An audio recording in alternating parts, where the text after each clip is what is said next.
Alright, so not too long ago I beat the new Spider-Man game, and like every other YouTuber, I have a couple of opinions about it that I feel like the world should know. There's going to be some spoilers throughout this video, so if you haven't played the game yet, I recommend that you click off the video and do so. There's going to be some strong language, so if you have a weak stomach for that type of stuff, well, you've been warned. Spider-Man, Spider-Man, does whatever a spider.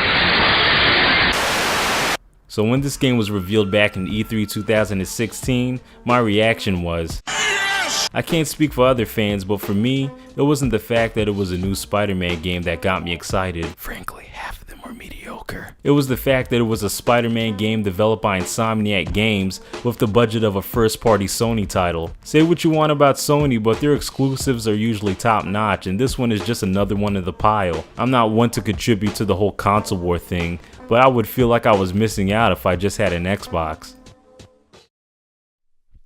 So what the hell is Spider-Man even about?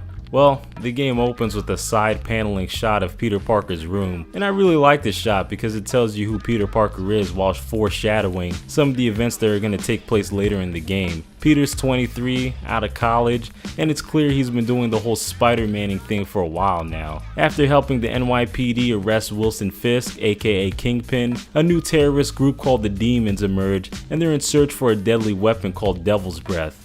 The group's methods of trying to get this weapon are of course unlawful, which is where Spider-Man comes in and tries to stop them. But when Peter's not Spider-Man, he's a lab assistant for Dr. Otto Octavius, where both of them are trying to create the perfect prosthetic limb technology. Yeah, you don't have to be familiar with the comics to know where this is heading, but more on the story later. First off, I really like that Insomniac decided to adapt an older version of Spider-Man, as I'm personally sick and tired of seeing teenage Parker in every adaptation outside of the comics. He's been an adult for the past 50 years in the comics. There's simply more you could do with him as a grown man. So I don't understand why so many other adaptations keep him as a teen. Yuri Lowenthal absolutely owns his role as Peter Parker in this. No disrespect to Tom Holland or anyone else that's done the character, but the portrayal of Peter Parker in this game is better than them all. He acts pretty spot on to how he does in the source material. He's an average smart guy that can never catch a break, but still goes out of his way to help others. When he's Spider-Man, he becomes a little cockier with his quips,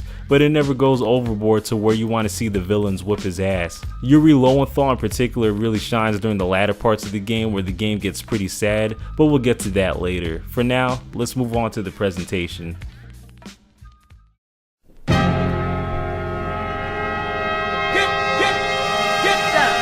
As you can see, this game looks damn good.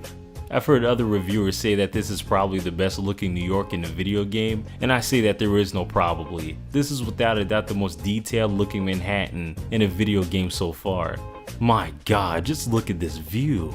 In the older games, most of the buildings were just big gray rectangles with black windows. This was obviously due to the PlayStation 2's limitations, so I won't harp on it too much, but my point still stands. The building designs are actually varied in this game with unique architecture and colors outside of gray and brown. There's so much clarity that you can actually see every single brick when you're climbing up a building wall. Insomniac even went through the effort in furnishing some of the insides of these apartments. Although it seems like every New Yorker has the same taste in furniture. Every neighborhood throughout Manhattan is pretty accurate to how they look in real life too. Those big ass buildings in the financial district, those big project buildings in Harlem, the bright lights of Times Square, the crap ton of landmarks you gotta take pictures of for some reason. Oh look, the Avengers Tower. Of course this is still a video game and not everything is gonna be completely accurate. The civilians on the ground look like shit. Not enough Timberlands if you ask me. They also did Washington Heights so wrong, like, what is that? It kinda sucks that the other boroughs aren't in the game, but this game probably would have taken another 2 years to make if they applied the same level of detail of Manhattan to the other boroughs like Brooklyn and Queens.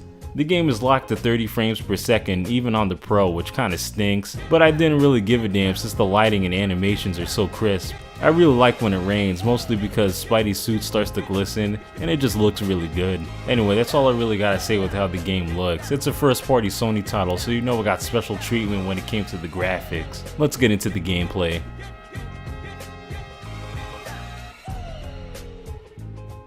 To summarize, you swing around the city as Spider-Man and you kick the asses of bad guys. These two things are like 90% of the game, and I didn't realize how repetitive it all was until I started brainstorming my thoughts for this video. Not that that's a bad thing, the web swinging and combat are both very good, especially the web swinging. It just never got old. This is one of the few open world games where I actually look forward to traveling a long distance. Can't say that about many others. Not only does the swing have a nice momentum, but they jam-pack the amount of animations that Spidey does on release. You can do some tricks manually with some upgrading, but they're just flips and turns, nothing too spectacular. You have a web zip move you can use to maintain altitude in the air, and you also have a zip to point move where you can quickly web to a highlighted point. Combining these two with the regular swinging is the key to get around the city fast and stylishly. Swinging from one tip of Manhattan to the other only takes a couple minutes, which renders the fast travel kinda pointless. I think I used the fast travel like only 3 times throughout my entire playthrough. Going back to the web swinging, there's actually somewhat of a learning curve which I like, but there's no fall damage, so it's not like you get punished for swinging like garbage. I actually would have preferred if there was fall damage. I'm no Spider-Man aficionado, but I'm pretty sure if he jumped off the Empire State Building and landed on the ground, he would at least be hurt, but I digress. It's no secret that Spider-Man games live or die by how satisfying the web swinging is, and thankfully, Insomniac got it down pat with this game. Alright, enough of that, let's get into the combat.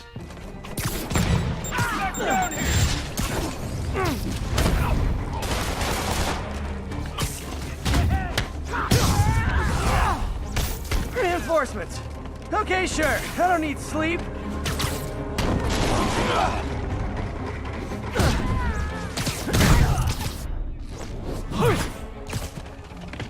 Thankfully, it's not a direct ripoff of the free-flow combat of the Arkham games. It's taken some aspect of those games, but overall Spider-Man has its own thing going on. You have one button for kicking ass and another to dodge, but the first difference comes with the web strike. It took me a while getting used to using this move because in the Arkham games, Batman automatically jumps across the room to haymaker guys. So for those wondering why the combat looks kinda awkward, it's cause my stupid ass kept forgetting to use this move throughout the beginning of the game. You would be right to guess that I was dying a lot in the beginning, especially since enemies are surprisingly aggressive. Standing still in this game is a death sentence. Often you'll have 2 or more guys attacking you at the same time, with other guys off screen trying to shoot you down. It's chaotic, especially later on where the game has you fight a variety of different enemies at the same time, all with different tactics you gotta use to even get a hit in. I actually really like this because the game not only tests your reflexes, but your ability to switch between using certain moves against certain enemies. Due to how often you get swarmed, the game encourages you to stay in the air as much as possible. So much so that you can even hear enemies yell this.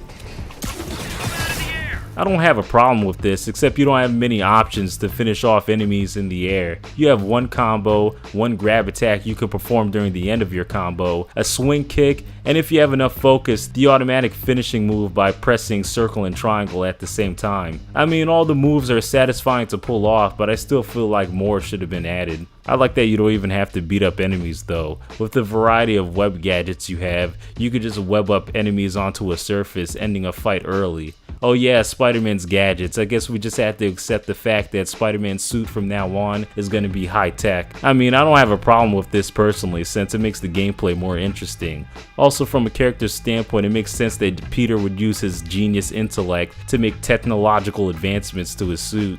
Speaking of suits, you have quite the number of them in this game, all of which you can unlock through tokens you get from side missions. Thank fucking lord, none of that Batman shit where suits are locked behind a paywall. Aside from looking stylish, unlocking each suit also unlocks that suit's special move, which you can apply to whatever suit you want. I like this decision. You get to rock your favorite suit while keeping the special move you're comfortable with. For even more customization, there's this whole loadout thing where you can equip Spider-Man with different perks to make him even more efficient in how you want to kick ass. Similar to the Arkham games, if you're undetected, you can take out enemies quietly, but unlike the Arkham games, there aren't many moments where you're required to do this.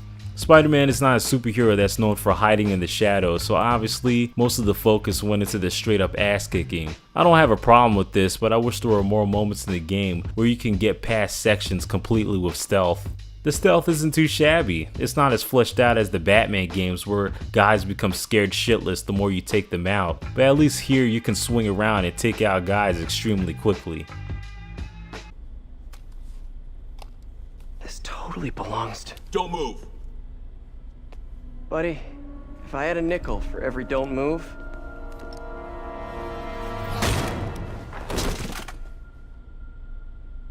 Hey, Pete.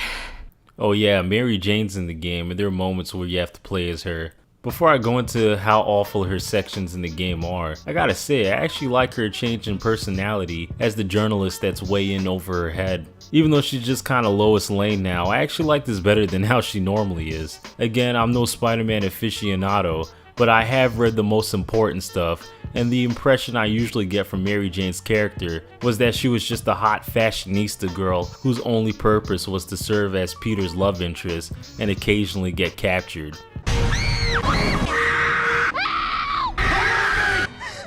Shoot!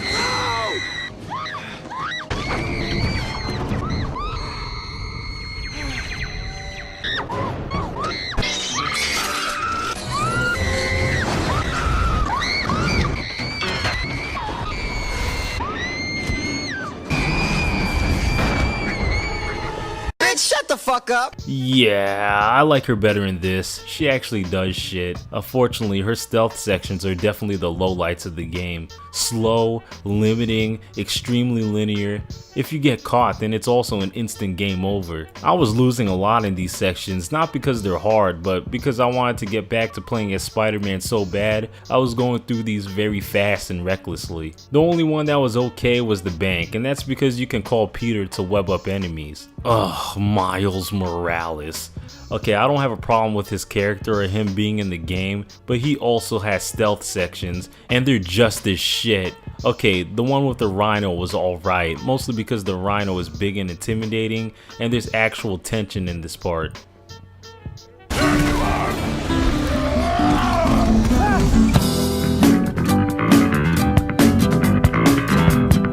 Not a big fan of the QuickTime events, not because I'm inherently against QuickTime events, but the spectacles in this game are so good that I would rather watch them. Thankfully, there's an option to turn them off. Wish there was an option to turn off these boring ass puzzles, but at least there's a skip button.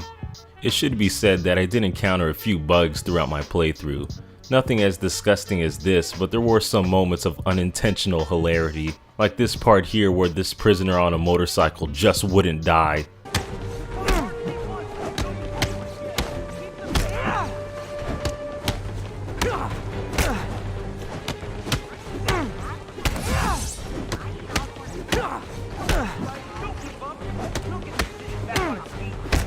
A few moments later.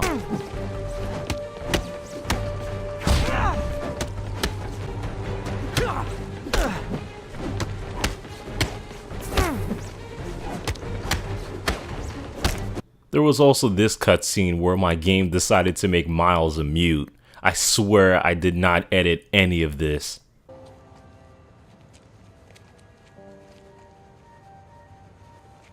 And a few other choice adjectives Jameson uses. Look, that was really brave. But next time, leave the fighting to the pros, okay? Well, you can't just go swinging at someone twice your size. I mean, don't get me wrong. I fight guys stronger than me all the time, but when I do it, I have... Perfect example. If the other guy's bigger, you gotta be quicker, okay?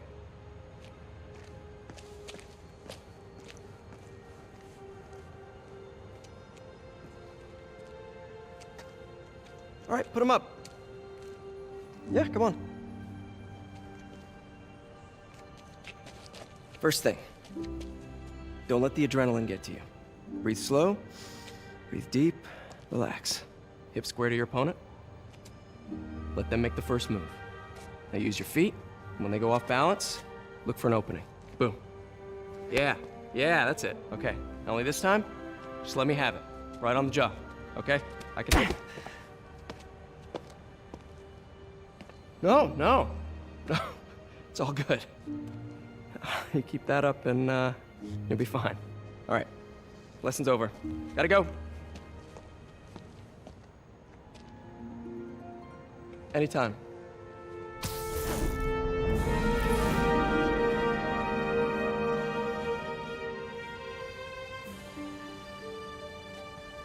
So going back to the story, Spider-Man confronts Mr. Negative, stops him, and secures the Devil's Breath with minor help from Mary Jane. He's sent to the raft with all the other weirdos, and this is a good point to start talking about the side missions because the game even tells you to go piss off for a while.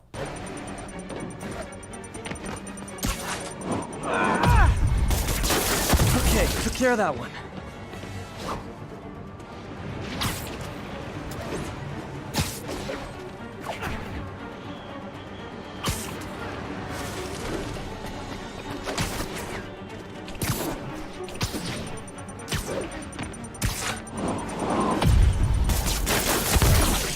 Better hurry. Spider-Man has a crap ton of errands to do in this game. The further you progress through the main story, the more side missions become available. The side content is kind of a mixed bag. These surveillance towers that you have to hack into, they're just filler. I don't see any reason why the map couldn't have been revealed from the start. Peter has random backpacks scattered throughout the city for some reason, and when you collect them, you're rewarded with Peter's brief commentary on whatever knickknack is in the backpack. Okay, it's pretty stupid for Peter to just leave Spider-Man stuff throughout the city. It's enjoyable to hear him touch on past events, but what the hell, man. There's another side mission where you have to capture some dude's pigeons. Now this sounds like a stupid waste of time, but I didn't really mind since it goes back to using your web swinging. And as we established earlier, the web swinging's f***ing awesome. I also like that this game has Spider-Man save New York in more ways than just beating up dudes. I was surprised to see that these hairy research side missions were different every time. One of them you have to vaccinate some birds, while another you have to fix cellular towers. There's even a mission where you have to save fishes from some type of pollution. What the hell are we, Spider-Man or Captain Planet? Moving on though, there's a handful of side missions that feature appearances from some lesser known villains, but most of them don't really go anywhere. The one where you have to track down Black Cat was extremely disappointing. It goes completely unresolved, and that's obviously because they wanted to save it for the upcoming DLC, which I can't help but feel is just a little bit greedy. On the flip side, the finale to the Taskmaster side quest was appropriately badass. A straight up fight with the mercenary himself, except he's been studying your moves and he even uses them against you. It's actually pretty demoralizing, but with some well-timed dodges and counters, he goes down like all the rest. You know, I can't help but feel like they were holding back with some of the villains in this game, but they're most likely saving them for the sequel. Similar to how Arkham Asylum only had a handful of villains, but Arkham City had double the amount. At least you get to fight the Sinister Six in this game, but the placements of their fights are all during the very end of the game. I mean, it serves as to make the ending phase of the game pretty exciting, especially with the city being overrun with escaped prisoners and Sable soldiers, but there's no build up. They just show up, raise a little havoc, and then you kick their asses. Some sequence of Spider-Man going to the raft and going past their cells exchanging some dialogue wouldn't have hurt. The fights themselves are nice spectacles, but mechanically they all boil down to dodging their attacks and then waiting for the triangle button prompt to get a few hits in. Wish we could have gotten more of these chase sequences with the villains. I actually really like these. Get back here, Shocker! Shocker! Dr. Octopus and Mr. Negative are both handled pretty nicely with their character development, especially Doc Ock. Like, it's pretty obvious he's gonna turn evil, but the game does a good job through expert voice acting and dialogue to make you give a shit. The facial animations are also on point, damn near Naughty Dog levels of expressive here. So the final stretch of the story has Doc Ock freeing every prisoner from the raft, including the supervillains, and they all wreak havoc on New York. They're quickly stopped by Spider-Man, but Doc Ock still manages to release Devil's Breath in Times Square, causing a massive outbreak and even affecting Aunt May. Spider-Man defeats Mr. Negative for the second time and recovers the cure, but then they're interrupted by the Doc, who kidnaps Osborn, takes the cure, and injures Spider-Man severely. After a little bit of recovery, Spidey heads to the lab and builds a badass armored suit in order to confront Otto and save Norman Osborn. The final battle ensues on top of Oscorp, where it's revealed that Otto knew Peter was Spider-Man the whole time. Spider-Man of course wins and recovers the cure, but then's faced with the tough decision to either use the limited amount to cure a dying Aunt May, or let the doctors duplicate the cure to save everyone else. Well shit, Peter struggles a little bit but ends up choosing to save everyone else. This is a really great sad moment, so I'm not even gonna comment on this. I don't know what to do. Yes, you do.